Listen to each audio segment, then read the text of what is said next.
tayo mga lods sa pangmalakasan nating harvest. Alas 10 pa lang ng umaga. May harvest na tayong 18. Yan. Tumataas na. 20 na. Ang harvest natin. Alas 10 pa lang.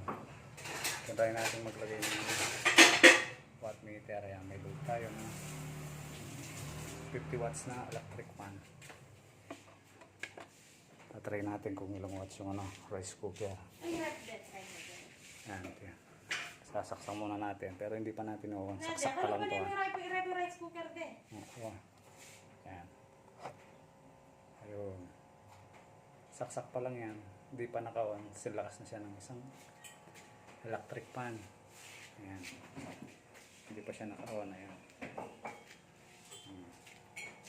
Pero pag inon natin, tingnan natin kung gaano siya kalakas. I-on natin. Ayun.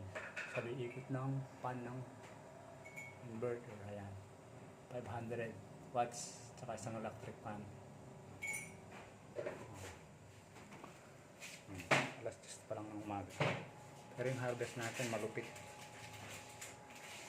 Malupit na nila lang. Tanggalin na natin. Yan. Yan naman itong electric fan. Luto na. Ayan na, kape. Okay. Pick 21 harvest.